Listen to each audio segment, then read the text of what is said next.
Interestingly, in 697 then, look at the date now. In 697, the Meccan inscription is erected. It's still there today. It's about 60 kilometers outside of Mecca. 40 miles outside of Mecca, you have this Meccan inscription. Dated to 697, and it says that the Masjid al-Haram was constructed then. The Masjid al-Haram is constructed in 697. Hold on a minute. Isn't that what they're supposed to pray to in Surah 2, Ayah 149 and 145, That's 150, right. according to the Quran? That's right. That they're supposed to now pray towards the Masjid al-Haram? Well, how could it be constructed in Mecca in 697? If, according to the Quran, if the Quran is correct, if Muslims say the Quran is correct, this happened in 624.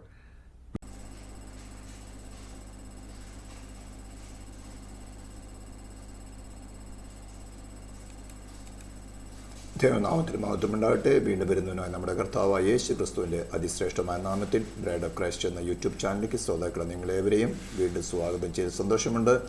ഇസ്ലാമിൻ്റെ അടിസ്ഥാനങ്ങൾ വസ്തുതാപരമോ അല്ലെങ്കിൽ are the foundations of Islam factual എന്ന വിഷയത്തിൽ ഇത് 9ാമത്തെ എപ്പിസോഡുമായിട്ടാണ് നിങ്ങൾ മുമ്പിലായിരിക്കുന്നത്. കഴിഞ്ഞ എപ്പിസോഡുകളിൽ കൂടെ യേശു ക്രിസ്തുവിനെ വാസ്തവമായിട്ട് ക്രൂശിച്ചിട്ടുണ്ടോ, ക്രൂശിച്ചിട്ടില്ല എന്ന് അൽ-താബരി എന്ന വ്യക്തിയുടെ AD 923 എഴുതിയിരിക്കുന്ന സ്റ്റേറ്റ്മെൻറ്റ്, ഖുറാനിൽ എഴുതിയിരിക്കുന്ന സ്റ്റേറ്റ്മെൻറ്റിന് എഗെയിൻസ്റ്റ് ആയിട്ടുകൊണ്ട് ഹിസ്റ്റോറിക്കലായിട്ടും ടെക്സ്ചറലായിട്ടും Greek historians, Roman historians, Jewish historians 1-2 സെഞ്ചുറികൾ എഴുതിയിരിക്കുന്നതും അവിടെ യേശുവിനെ ഉദരത്തിൽ വഹിച്ചവളായി മറിയയും തന്നോട് കൂടെ 3.5 വർഷം ശുശ്രൂഷിച്ചവനായ യോഹന്നാനും ക്രൂശിൻ്റെ കീഴിലുണ്ടായിരുന്നെന്നും അവർ തന്നെ എഴുതി വച്ചിരിക്കുന്നതുമായ കാര്യങ്ങൾ, യോഹന്നാൻ എഴുതിയ സുവിശേഷത്തിൽ കൂടെ നടന്ന കാര്യങ്ങളൊക്കെയും തന്നെ വളരെ വ്യക്തമായിട്ട് ടെക്സ്ചറലായിട്ടും അതേപോലെ തന്നെ സോഴ്സ് ക്രിറ്റിസിസം, അതായത് ഹിസ്റ്റോറിയൻസിൻ്റെ രേഖകളിൽ നമ്മൾ വ്യക്തമായിട്ട് ഇത് വാസ്തവമായി നടന്നുവെന്ന് നമുക്ക് തെളിയിക്കാൻ സാധിക്കും. ഇങ്ങനെയാണ് ഇതെല്ലാം ചെയ്യുന്നത്. ഈ കുടുക്ക് ചോദ്യങ്ങളുമായിട്ട് നമ്മുടെ മുമ്പിൽ വരുമ്പോൾ എങ്ങനെ നമ്മുടെ ക്രിസ്ത്യൻ വിശ്വാസികളെ അതിനെ പ്രതികരിക്കാൻ സജ്ജരാക്കി നിർത്താം എന്നുള്ളതാണ് ഈ വീഡിയോയിൽ കൂടെ ഞാൻ ആഗ്രഹിക്കുന്നത്. മറ്റൊരു ക്വസ്റ്റ്യനായിരുന്നു, യേശു ക്രിസ്തു എവിടെയെങ്കിലും സ്വയമായിട്ട് ദൈവമെന്ന് ക്ലെയിം ചെയ്തിട്ടുണ്ടോ?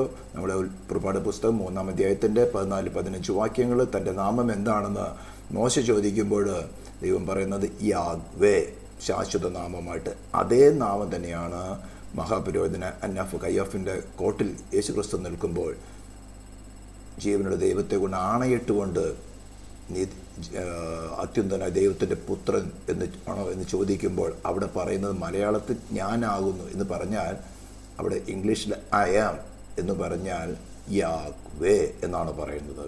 അപ്പോൾ ഐ ആം എന്ന യേശു ക്രിസ്തുവിൻ്റെ സ്റ്റേറ്റ്മെൻറ്റുകൾ ഇതെല്ലാം റെഫർ ചെയ്യുന്നത് മോശയ്ക്ക് മുൾപ്പടൽപ്പിൽ പ്രത്യക്ഷപ്പെട്ട യാഹ്വേയിലേക്ക് തന്നെയാണ്. അങ്ങനെ നമ്മളത് പ്രൂവ് ചെയ്തു. മറ്റൊരു ക്വസ്റ്റ്യനായിരുന്നു ട്രിനിറ്റി എന്ന വാക്ക് നിങ്ങളിലുണ്ടോ? ട്രിനിറ്റിയെക്കുറിച്ച് എക്സ്പ്ലനേഷൻ അതിൻ്റെ എപ്പിസോഡ് നിങ്ങൾ പോയി കാണാൻ. ഞാൻ വീഡിയോകളുടെ ലെങ്ത് കുറയ്ക്കാൻ വേണ്ടിയാണ് അതിലേക്ക് വീണ്ടും പോകാത്തത്. പിന്നെ യേശു ദൈവമായിരിക്കെ ആരോട് എന്തുകൊണ്ട് പ്രാർത്ഥിച്ചു എന്നുള്ള എക്സ്പ്ലനേഷൻ നമ്മൾ കൊടുത്തു. മറ്റൊരു കാര്യം, way of deception by standard Islamic narration, sin, SIN. അതിൽ നമ്മൾ ചിന്തിച്ചത് ലോകരാജ്യങ്ങളുടെയും സർക്കാരുകളുടെയും മേൽ മതങ്ങളുടെ സ്വാധീനം. അതായത് നോഹയുടെ കാലഘട്ടത്തിന് ശേഷം ജാഫത്തിൻ്റെയും ഹാമിൻ്റെയും തലമുറ ദൈവം കാണിച്ച അല്ലെങ്കിൽ നോഹ കാണിച്ച മാതൃകയിൽ നിന്ന് വിട്ടുതോണ്ടി വിഗ്രഹാരാധനയിലേക്ക് പോയി. ശേത്തിൻ്റെ തലമുറ നോഹ കാണിച്ച മാതൃകയിൽ കൂടെ മുന്നോട്ട് പോകുമ്പോൾ അതിൽ നിന്നാണ് അബ്രാമിനെ വിളിച്ച് വേർതിരിക്കുന്നത്. എന്നാൽ 10-ാം അധ്യായത്തിൽ വിവരിച്ചിരിക്കും, ഉൽപ്പത്തിയുടെ പുസ്തകം 10-ാം അധ്യായത്തിൽ വിവരിച്ചിരിക്കുന്ന കൂശിൻ്റെ ചരിത്രത്തിൽ നമുക്കറിയാൻ സാധിക്കും, ചീനയോട് നമുക്കറിയാൻ സാധിക്കും നിമ്രോദിനെ ജനിപ്പിച്ച കാര്യം. എന്നാൽ കൂശിൻ്റെ ഭാര്യയായിരുന്ന സെമീറാമിസ്, ഇവൾക്കും ഇതുപോലെ ഇന്ന് ലോകത്തിൽ പലയിടത്തുമുണ്ട്. നമ്മുടെ കേരളത്തിൽ തന്നെ അനേകരുണ്ട്, ഈവൻ പെൻഡിഗോസിനകത്തുമുണ്ട്. എനിക്ക് ചില വെളിപ്പാടുകൾ ലഭിച്ചു എന്ന് പറഞ്ഞുകൊണ്ട് ആ വെളിപ്പാടുകളിൽ കൂടെ തന്നെ പോലെയുള്ള മനുഷ്യരായിരിക്കുന്ന മറ്റുള്ളവരെ അടക്കി വാഴുക, അതായത് ദൈവം നേരിട്ട് മനുഷ്യനെ ഭരിക്കുന്നതിന് പകരം ഒരു വ്യാജ മതത്തിൽ കൂടെ അല്ലെങ്കിൽ വെളിപ്പാടുകളുണ്ടെന്ന് പറഞ്ഞുകൊണ്ട് അത് മറ്റുള്ളവരോട് പറഞ്ഞ് മനുഷ്യൻ്റെ മേൽ കർത്തൃത്വം നടത്തുന്ന ഒരു പ്രവണത, ഇതിനെയാണ് മിസ്റ്ററി ബാബിലോൺ എന്ന് വെളിപ്പാട് പുസ്തകത്തിൽ പറഞ്ഞിരിക്കുന്നത്. ഇങ്ങനെ ഈ സ്ത്രീ സെമീറാമസ് എന്ന സ്ത്രീക്ക് ചില വെളിപ്പാടുകൾ ലഭിച്ചു, ഒരു സൂപ്പർ നാച്ചുറൽ പവറുകളുണ്ടെന്ന് പറഞ്ഞുകൊണ്ട് ചില ആൾക്കാരെ രഹസ്യമായിട്ട് കൂട്ടിച്ചേർത്തു. പിൽക്കാലത്ത് അതിന് വന്ന കൂട്ടത്തിൽ പുരോഹിതന്മാരെ തിരഞ്ഞെടുത്തു. അവരെ കർമ്മേൽ സന്യാസിമാരെന്ന് പറയുന്നു. സ്ത്രീകളായ അവർ ടെമ്പിൾ പ്രോസ്റ്റിറ്റ്യൂട്ടായിട്ട് അല്ലെങ്കിൽ കർമ്മേൽ പുത്രിമാർ എന്ന് പറഞ്ഞുകൊണ്ട് പേരിട്ടിരുന്നു. അതിൻ്റെ മുന്നോട്ടുള്ള പ്രയാണങ്ങൾ വെളിപ്പാട് പുസ്തകം 2-ാം അധ്യായത്തിൻ്റെ 12-15 വാക്യങ്ങൾ സാത്താൻ്റെ സിംഹാസനം എന്ന് റെഫർ ചെയ്യുന്ന ഈ മതത്തെയാണെന്നും അത് റോമിലേക്ക് എങ്ങനെ വന്നെന്നും അത് പിന്നെ റോമിലുണ്ടായിരുന്ന ലോക്കൽ റിലീജിയനുമായിട്ട് എങ്ങനെ മെർജ് ചെയ്തു, അത് പിന്നീട് എങ്ങനെ കാത്തലിസമായി, പിന്നെ കാത്തലിസത്തിൽ നിന്ന് പൊട്ടിപ്പുറപ്പെട്ടതായിട്ടുള്ള റിലീജിയനുകൾ, അതിനെയാണ് വേശ്യകളുടെ മാതാവ് എന്ന് പറഞ്ഞാൽ ഈ മാതാവ്, അതായത് ഈ ആൻറ്റി ക്രൈസ്റ്റിന് മേലിരിക്കുന്ന സ്ത്രീക്ക് അനേക വേശ്യപുത്രിമാർ എന്ന് പറഞ്ഞാൽ സത്യദൈവത്തെ വിട്ട് അന്യദൈവങ്ങളെ ആരാധിപ്പിക്കുന്ന അല്ലെങ്കിൽ മതത്തിൽ കൂടെ ആ സ്ത്രീയെ കാണിക്കുന്നത് ലോകരാജാക്കന്മാർ കർത്തൃത്വം നടത്തുന്ന ഒരു മതമായിട്ടാണ് കാണിക്കുന്നത്. അതിന് അനേക വേശ്യപുത്രിമാരുണ്ടെന്ന് പറഞ്ഞാൽ അവളിൽ നിന്നും ഇതുപോലെയുള്ള അനേക വ്യാജ മതങ്ങളുണ്ട്. ഇതെല്ലാത്തിൻ്റെയും മോട്ടിവേഷൻ മനുഷ്യനെ ഈ വ്യാജ മതത്തിൽ കൂടെ ഭരിക്കുക എന്നുള്ളതാണ്. ഇപ്പോൾ നിങ്ങൾ വിചാരിക്കും ഇത് കാത്തലിസമാണ് ഇസ്ലാമാണെന്ന്.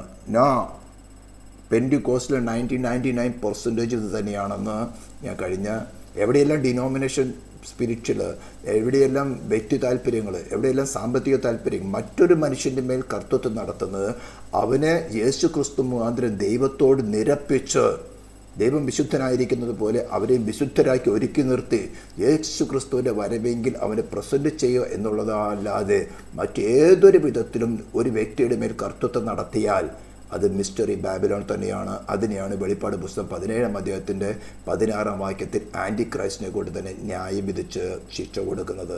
ഇതെല്ലാം വളരെ സീരിയസ് വിഷയങ്ങളാണ്, നടക്കാൻ പോകുന്നത് തന്നെയാണ്. പിന്നെ മറ്റൊരു കാര്യം നാം ചിന്തിച്ചത്, ഇസ്ലാമിൻ്റെ ആരംഭ കാലഘട്ടത്തിൽ മിഡിൽ ഈസ്റ്റിനെ ഭൂമിശാസ്ത്രപരവും മതപരമായ അവസ്ഥ എന്തായിരുന്നു? അന്ന് അവിടെ ബൈസാൻഡിയൻ കിങ്ഡം എന്ന് പറഞ്ഞാൽ ഈസ്റ്റേൺ റോമിന് കോൺസ്റ്റാന്റിനോപ്പിൾ തലസ്ഥാനമാക്കിക്കൊണ്ട് ഉരുവായിരുന്ന ഈസ്റ്റേൺ റോമൻസ്, അതിനെയാണ് ബൈസാൻഡിയൻ കിങ്ഡം എന്ന് പറയുന്നത്. അതാ സമയത്തെയാണ് ഇസ്ലാം AD 610 തുടങ്ങി ആരംഭിക്കുന്നതിനെ കുറിച്ച് പറഞ്ഞിരിക്കുന്നത്. മക്കയിൽ നിന്ന് ആരംഭിക്കുന്നു, പിന്നെ മദീന, അതിനുശേഷം സ്പ്രെഡായി ഒരു സ്പെയിൻ തുടങ്ങി ഇന്ത്യയുടെ പഞ്ചാബ് ഏരിയ വരേക്കും വളരെ സ്പ്രെഡ് ചെയ്തിരിക്കുന്ന ഒരു അബാസിഡ് കിങ്ഡം, അതുപോലെ ഉമായത്ത് കിങ്ഡം ഉണ്ടായി. അങ്ങനെ ഇരിക്കുന്ന സമയത്ത് ബൈസാൻഡിയൻ കിങ്ഡത്തിലാണെങ്കിൽ ക്രിസ്ത്യൻസ്, യൂണിറ്ററി ക്രിസ്ത്യൻസ്, അതേപോലെ തന്നെ ജ്യൂസ് ഉണ്ട്. അപ്പോൾ ജ്യൂസ് ആണെങ്കിൽ ഒരു പ്രൊഫേഴ്സിൻ്റെ, പ്രവാചകന്മാരുടെ ഒരു ജീനിയോളജി തന്നെയുണ്ട് ഇസാഖിൽ കൂടെ. എന്നാൽ ക്രിസ്ത്യൻസിനാണെങ്കിൽ ഉൽപ്പത്തിയുടെ പുസ്തകം 3-ാം അധ്യായത്തിൻ്റെ 15-ാം വാക്യത്തിൽ ഞാൻ നിനക്കും സ്ത്രീക്കും അവളുടെ സന്തതിക്കും നിന്റെ സന്തതിക്കും തമ്മിൽ ശത്രുത്വം ഉണ്ടാക്കും, അവൻ നിന്റെ തലയെ തകർക്കുമെന്ന് യേശു ക്രിസ്തുവിനെ കുറിച്ചുള്ള കന്യാജന്മത്തെക്കുറിച്ചുള്ള പ്രവചനം തുടങ്ങി താഴോട്ട് വേണ്ടത്ര പ്രവാചകന്മാരുടെ ഒരു ശൃംഖല തന്നെയുണ്ട്. അതുപോലെ ജൂസിന് അവരുടെ തോറിൻ താൽമുഡ് ഒരു പുസ്തകമുണ്ട്. അതുപോലെ ക്രിസ്ത്യൻസിന് പഴയ നിയമം പുതിയ നിയമം അടങ്ങുന്ന ബൈബിളുണ്ട്. ഇവർക്കാണെങ്കിൽ ഇത്രയും വലിയ കിങ്ഡം ആകുമ്പോൾ ഒരു പ്രവാചകനില്ല, ഒരു പുസ്തകമില്ല. അപ്പോൾ ഒരു പ്രവാചകൻ്റെയും ഒരു പുസ്തകത്തിൻ്റെയും ആവശ്യകത അവിടെ ഉരുവായി വരികയാണ്. പിന്നീട് എന്ത് സംഭവിച്ചു എന്നുള്ളത് നമുക്ക് പിൽക്കാലത്ത് പഠിക്കാം. അപ്പോൾ അവിടെ അന്നത്തെ ആ കാലഘട്ടത്തിൽ, അതായത് 7th സെഞ്ച്വറിയുടെ ആരംഭം, ഒരു മിഡിൽ തുടങ്ങി അവസാന കാലഘട്ടം വരുമ്പോൾ ആ കാലഘട്ടത്തിലെ മതപരവും ഭൂമിശാസ്ത്രപരമായ ഒരു കാര്യം നമ്മളൊരു എപ്പിസോഡിൽ വിവരിക്കുകയുണ്ടായിരുന്നു. പിന്നീട് വിവരിച്ചത് ഖുറാനിൽ പരാമർശിച്ചിരിക്കുന്ന മുഹമ്മദ് വാസ്തവത്തിൽ അങ്ങനെ ഒരു വ്യക്തി ഉണ്ടായിരുന്നു. ആ പേരെങ്ങനെ വന്നു, ഈ കാര്യങ്ങൾ ചിന്തിക്കുകയുണ്ടായിരുന്നു. മറ്റൊരു കാര്യം ചരിത്രത്തെയും സ്റ്റാൻഡേർഡ് ഇസ്ലാമിക ആഖ്യാനത്തെയും പരാമർശിച്ച് മുഹമ്മദിനെ കുറിച്ചുള്ള അനുമാനം വസ്തുതാപരമാണോ ഫാക്ച്വലോ ആണോ എന്നൊരു കാര്യം എപ്പിസോഡ് ചെയ്തിരുന്നു. ഇതിൻ്റെ ലിങ്ക് ഞാൻ താഴെ കൊടുക്കാം. ഈ എപ്പിസോഡ് കാണാത്തവരും ഇപ്പോൾ ഈ സബ്ജക്റ്റ് ആദ്യമായിട്ട് വന്നിട്ടവരോട് നിങ്ങൾക്ക് എളുപ്പമായിട്ട് സെർച്ച് ചെയ്യാൻ പോകാതെ തന്നെ നിങ്ങൾക്ക് ഇതിൻ്റെ ഡിസ്ക്രിപ്ഷനിൽ ഞാൻ ഓരോ എപ്പിസോഡിൻ്റെ ലിങ്കുകൾ കൊടുക്കുന്നുണ്ട്. അത് നിങ്ങൾക്ക് കാണാൻ സാധിക്കുന്നതാണ്. കഴിഞ്ഞ എപ്പിസോഡിൽ വാസ്തവത്തിൽ സൗദി അറേബ്യയിലെ മക്കയാണോ ഖുറാനിൽ പരാമർശിച്ചിരിക്കുന്ന എല്ലാ കാര്യങ്ങളും നടന്നിരിക്കുന്നത് സൗദി അറേബ്യയിലെ മക്കയിലാണോ, അല്ലെങ്കിൽ ബെക്ക എന്ന് പറയുന്ന സ്ഥലത്തിൻ്റെ പേരല്ല, പെട്രയെ അനേക ഭൂകമ്പങ്ങൾ, വൻ ഭൂകമ്പങ്ങൾ, വലിയ ഡിസ്ട്രക്ഷൻസ് സംഭവിച്ച അനേക ആൾക്കാർ മരിക്കുകയും വലിയ സംഭവം നടന്നൊരു സ്ഥലമാണ്. അതുകൊണ്ട് അതിനെ വീപ്പിംഗ് പ്ലേസ് എന്നാണ് വിളിക്കുന്നത്. ആ ബെക്ക എന്ന വാക്കിൻ്റെ അർത്ഥം വീപ്പിംഗ് എന്നാണ്. അപ്പോൾ ആ പെട്രയാണ് ഈ ബെക്ക എന്ന് ഉദ്ദേശിക്കുന്നത്, അല്ലാതെ ബെക്ക എന്നൊരു സ്ഥലത്തിൻ്റെ പേരല്ല. അപ്പോൾ ആ മെക്ക ഓർ ബെക്ക എന്ന വിഷയത്തിൽ നമ്മൾക്ക് ചില കാര്യങ്ങൾ ഇനി ചിന്തിക്കാൻ പോവുകയാണ്. മസ്ജിദ് അൽ ഹറാം എന്താണ്? ഈ മസ്ജിദ് അൽ ഹറാം എന്നുള്ളത് ജിയോളജിസ്റ്റുകൾ, അതേപോലെ തന്നെ ആർക്കിയോളജിസ്റ്റുകൾ, ഹിസ്റ്റോറിയൻസ് വളരെ ആഴത്തിൽ പഠനങ്ങൾ നടത്തി അവരുടെ തന്നെ ഡയറക്റ്റ് വീഡിയോ ക്ലിപ്പുകൾ ഞാൻ താഴെ ഇടുകയാണ്. ഞാൻ അതിനെക്കുറിച്ച് പരാമർശിച്ചത് വെറും ക്രിട്ടിസൈസ് ചെയ്യുകയാണ്. അവരെല്ലാം വലിയ പരിശ്രമം നടത്തി കണ്ടുപിടിച്ചിട്ടുള്ള കാര്യങ്ങളാണ്. അതിൻ്റെയും ഫുൾ വീഡിയോയുടെ ലിങ്കുകൾ ഞാൻ താഴെ കൊടുക്കുന്നുണ്ട്. അതിൻ്റെ ക്ലിപ്പുകൾ ജോയിൻ ചെയ്തിട്ട് ഇതിനെ കണ്ടിന്യൂസ് ആയിട്ട് നിങ്ങൾക്ക് കാണാൻ സാധിക്കും. അതുപോലെ തന്നെ കാബ ആൻഡ് ബ്ലാക്ക് സ്റ്റോൺ, എന്താണ് ഈ ബ്ലാക്ക് സ്റ്റോൺ, എന്താണ് കാബ, അതിനെക്കുറിച്ച് വേറെ എപ്പിസോഡ് ചെയ്യുന്നതായിരിക്കും. മർവ ആൻഡ് സാഫ എന്ന് പറഞ്ഞു കഴിഞ്ഞാൽ ഹാഗറിനെ കുഞ്ഞുമായിട്ട് ഇസ്മായിലുമായിട്ട് പുറത്താക്കുന്ന സമയത്ത് കുഞ്ഞ് വെള്ളമില്ലാതെ കരയുമ്പോൾ ഇവിടെ വെള്ളം അന്വേഷിച്ച് പോകുന്ന സ്ഥലങ്ങളെയാണ് ഈ മാർവ സാഫ എന്ന് പറയുന്നത്. അത് ആ വെള്ളത്തിനെയാണ് സംസം വെൽ എന്ന് പറയുന്നത്.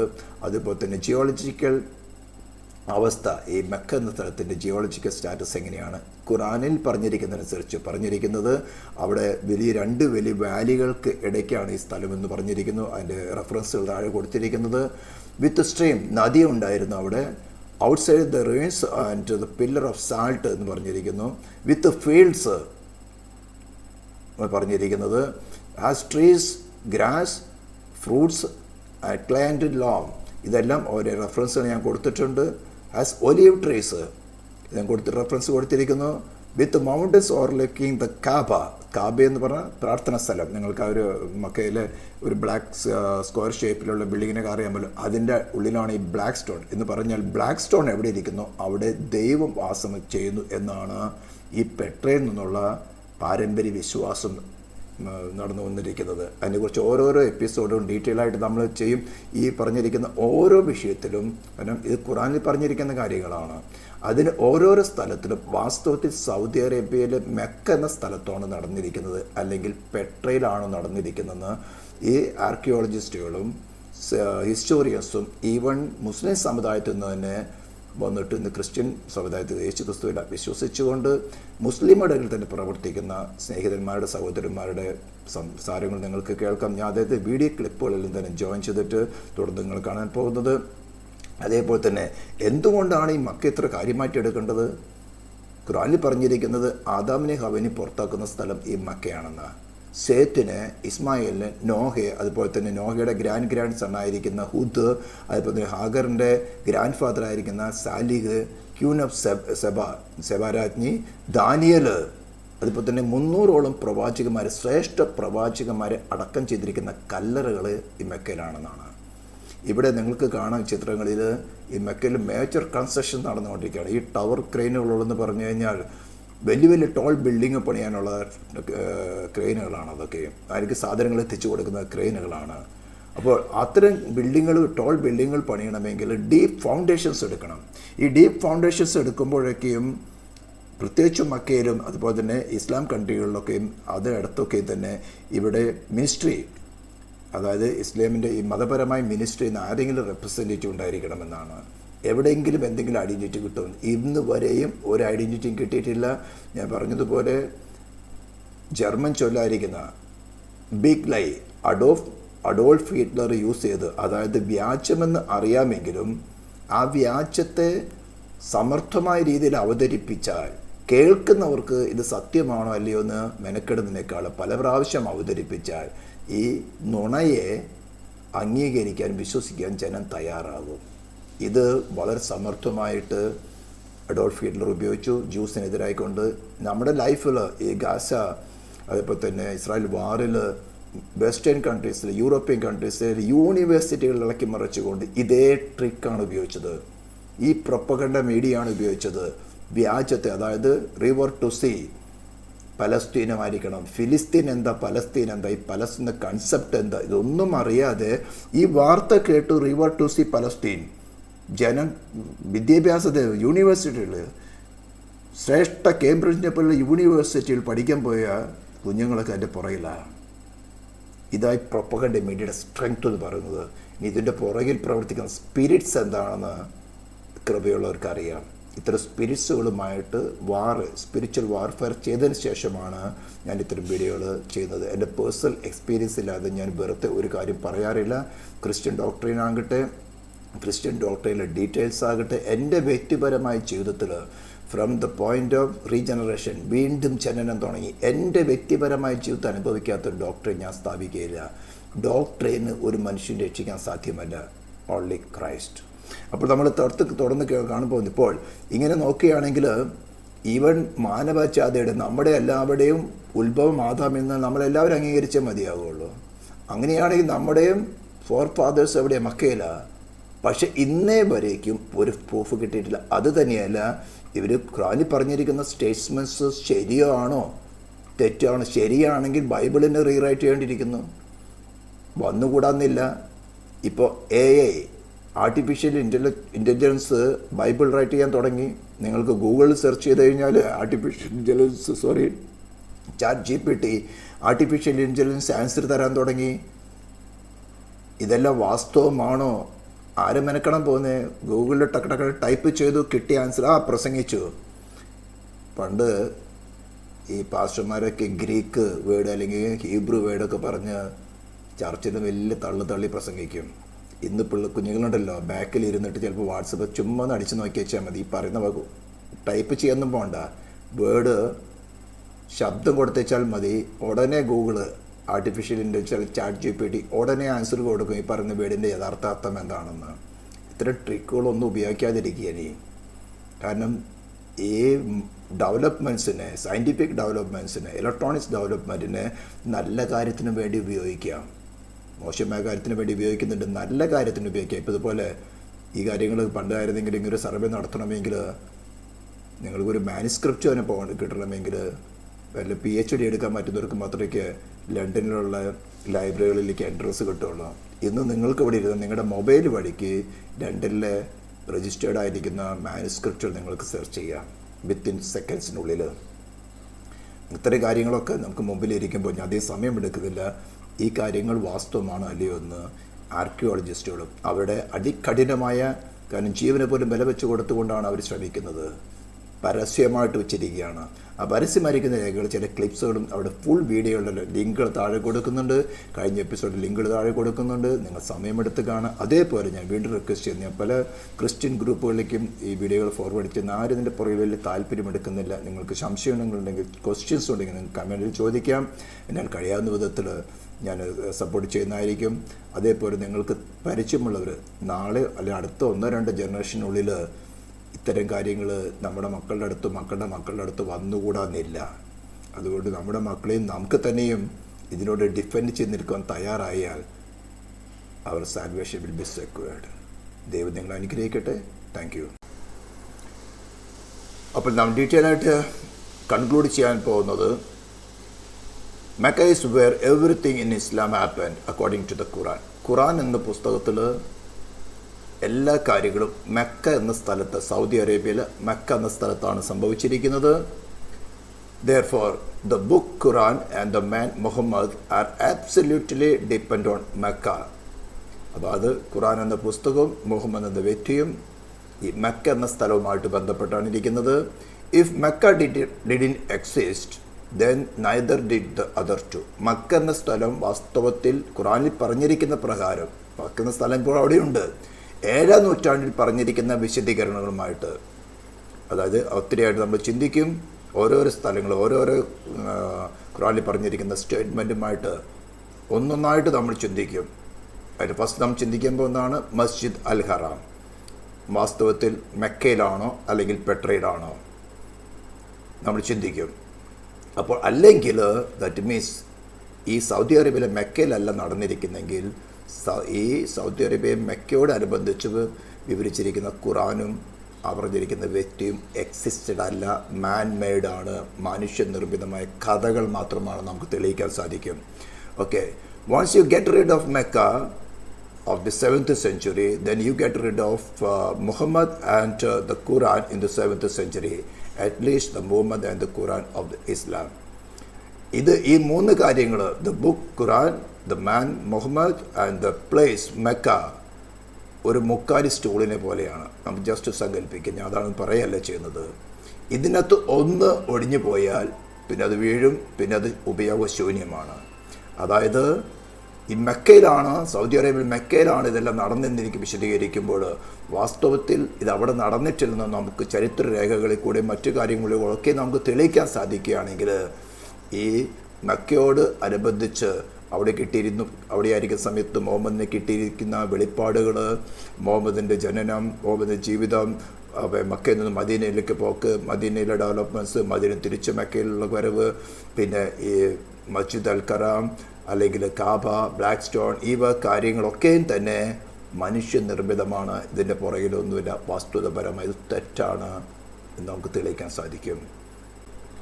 തുടർന്ന് നാം ചിന്തിക്കാൻ പോകുന്നത് മക്ക എന്ന സ്ഥലത്ത് ഖുർആനിലെ വിശദീകരണം അനുസരിച്ചുകൊണ്ട് ആദ്യത്തെ ഒരു സബ്ജക്റ്റായിട്ട് മസ്ജിദ് അൽ ഹറാം അല്ലെങ്കിൽ ദ ഫോർബിഡൻ സിറ്റി, ഈ മസ്ജിദ് എന്ന വാക്ക് എങ്ങനെയുണ്ടായി, ഈ കാര്യങ്ങളൊക്കെ തന്നെ നേരിട്ട് നമുക്ക് കേൾക്കാൻ സാധിക്കുന്നതാണ്. സൂറ 2:149 വിവരിച്ചിരിക്കുന്നു. അതിപ്പോൾ നമ്മൾ ആ വാക്യം തന്നെ 144 നമ്മളൊന്ന് നിങ്ങൾക്കൂടെ കാണാൻ സാധിക്കും. Many a time we have seen you prophet പറയുകയാണ്, turn your face towards heaven, so we are turning you towards a prayer direction that please you. Turn your face in the direction of the sacred mosque. Wherever you believers, Muslim believers parayana, maybe turn your faces to it. Those who were given the scripture know with certainty that this is the truth from their Lord. God is not unaware of what they do. Surah Baqarah 2:144 പറഞ്ഞിരിക്കുന്ന കാര്യമാണ്. Allah makes reference to Masjid al-Haram 15 times, with 14 of these instances specifically referring to the area surrounding the Kaaba. Al-Surah Baqarah 2:149. The verses are as follows. Baqarah 2:144 നാം വായിച്ചത്, then 149, Baqarah 2:150, Baqarah 2:191, Baqarah 2:196, Baqarah 2:17, 5:2, then Anfal 2:8-34, Tawbah 9:7, Tawbah 9:19, Tawbah 9:28, Tawbah 17:1, Halaj 20-25, Al-Fath 48-25, Surah Al-Fath 48-27. ഇത്തരം 15 വാക്യങ്ങളിൽ Saudi അറേബ്യയിലെ മക്കയിൽ, exact എല്ലായിടത്തും Mecca എന്ന് പറയുന്നില്ല, ഫോർബീഡൻ മസ്ജിദ് അൽ ഹറാം എന്ന് പറയുന്നു. എന്നാൽ ഇന്ന് മുസ്ലിം വിശ്വാസികൾ കരുതിയിരിക്കുന്നത് സൗദി അറേബ്യയിൽ മക്കയിലാണെന്നാണ്. ഈ കാര്യത്തെ വാസ്തുപരമായി ജിയോളജിക്കൽ സർവേകൾ, ആർക്കിയോളജിക്കൽ ഇൻവെസ്റ്റിഗേഷൻസ്, ഹിസ്റ്റോറിക്കൽ മാനുസ്ക്രിപ്റ്റുകൾ എവിഡൻസുകൾ, റോക്ക് ഇൻസ്ക്രിപ്ഷൻസ്, കോയിൻസ്, ഇതെല്ലാം ആധാരമാക്കിക്കൊണ്ട് വാസ്തവത്തിൽ ഈ മസ്ജിദ് അൽ ഹറാം മക്കയിലാണോ? ഖുർആൻ പറയുന്നത് AD 624 മുഹമ്മദ് അവിടെ സ്ഥാപിച്ചതെന്നാണ്. എന്നാൽ ഒരു മക്കൻ ഇൻസ്ക്രിപ്ഷനുണ്ട് AD 697 എന്നാൽ ആർക്കിയോളജി ലാൻഡ് ഗിഫ്റ്റ്സിൻ്റെ പരിശോധനയിൽ, ആർക്കിയോളജിക്കൽ സർവേയിൽ കിട്ടിയിരിക്കുന്നത് ഈ കാര്യങ്ങളെല്ലാത്തിലും നടന്നത് പെട്രയ്ക്കാണെന്ന്. അതുകൊണ്ട് ഇതിൻ്റെ ഡയറക്റ്റ് വീഡിയോ ക്ലിപ്പുകൾ നിങ്ങൾക്ക് കാണാം. ഫുൾ വീഡിയോകളുടെ ഡിസ്ക്രിപ്ഷൻ ലിങ്കുകൾ കൊടുത്തിട്ടുണ്ട്, നിങ്ങൾക്ക് നേരിട്ട് കാണാവുന്നതാണ്. Arabs were divided into many groups. They worshipped different gods and often fought amongst themselves over tribal issues. The one thing that held them together was the pilgrimage to a common ancient meeting place. The Quran calls this Masjid al-Haram, or the forbidden gathering place. Masjid means gathering and is translated mosque today. Before Islam, there were no mosques, so the masjid was simply a gathering place. The forbidden gathering place was a sacred place of refuge and security, where regular activities ceased and violence was forbidden, or haram. The concept of haram or forbidden is very strong in Islam. في القرآن ذكر المسجد الحرام، وهو المسجد الحرام في المدينة الإسلامية المقدسة، ويعتبر المسجد الحرام وما حواليه من المدن هو منطقة محرمة. Allah has made Mecca a sacred sanctuary, and it was a sanctuary before and will be so after. None is allowed to uproot its shrubs or cut its trees or hunt its game. So we have two descriptions of the original holy city of Islam. It was a haram place where killing was forbidden, and it was the focus of the pilgrimage for many centuries before the founding of Islam. Now look here. Much of the graffiti found throughout the Negev and southern Jordan was written by people on pilgrimage to the ancient city of Petra in southern Jordan. Thousands of people scratched their names and messages on rocks as they made their way to Petra for pilgrimage. This creates a problem for us. Mecca is unknown in maps and literature before and during the rise of Islam. The descriptions, such as the center of the trade route, the mother of all cities, and the focal point of the ancient pilgrimage, do not fit. How can we solve this? The answer to that comes from Islam itself. المساجد في الوقت الحاضر تتجه كلها. Universally understood that the Qibla is towards Mecca in Saudi Arabia. No one questions the direction of the Qibla today. However, the Quran tells Muslims they have a Qibla. The text of the Quran does not give the name of the city to which prayer was originally made. It only mentions Masjid al-Haram, or the forbidden gathering place. Muslims believe they originally prayed towards Jerusalem. According to Islamic sources, in 624 AD, Muhammad changed the Qibla to Mecca. Muhammad revealed this in Surah 2 of the Quran. Thus we appointed the Qibla to you. Indeed, it was a momentous change, except to those guided by Allah. Allah would never make your faith of no effect. Now, shall we turn you to a Qibla that shall please you? Turn then your face in the direction of the Masjid al-Haram. Tourists come to this city, they pass by a number of square-cut stones known as the Jinn Rocks. This is a fanciful name given to them by the local Bedouin. What is interesting is that there are more than 20 of these large square stones marking all of the entrances of the city. Is it possible that these mark out the forbidden sanctuary? Perhaps that's why they're not located in Mecca. If that is true, then Masjid al-Haram, or the forbidden sanctuary, would have been located here. And if it was located here, then the Kaaba would have been located here as well. But it's not, because a man named Ibn Zubair moved it. Now, the forbidden gathering place wasn't a building. It was much more than this. It was a large area marked out with special stones. These stones marked the boundary around the sacred area. No killing was allowed inside this area. Even birds were not killed. Now, what kind of stones would you need to mark out such an area? If you had just small round stones, they would be lost among the other stones of the desert. They must have been larger stones. And there should have been something special about them, so that you knew for certain that this was the boundary of the sacred area. Today, in Mecca, there are no special boundary stones. Historians have long wondered what these marker stones might have looked like, but they seem to have been lost in the years that have passed since then. Or perhaps they were never there. If Petra is the original holy city of Islam, then of course the special stones wouldn't be in Mecca. They would be in Petra. Now at this point in history, the governor in the holy city was Abdullah ibn Zubair. He was particularly unhappy. In his eyes, the holy city was the most important city of Islam, the mother of all cities. But the Umayyad rulers chose Damascus as the new capital city, and a lot of people were unhappy with the corruption and the infighting in Damascus. So in 683 AD, about 64 years after the founding of Islam, Ibn Zubair declared himself caliph in the holy city, and that started the Second Islamic Civil War. The Umayyads reacted strongly and sent an army against the holy city. Ibn Zubayr then did a shocking thing. He destroyed the Kaaba, the ancient holy shrine of Islam.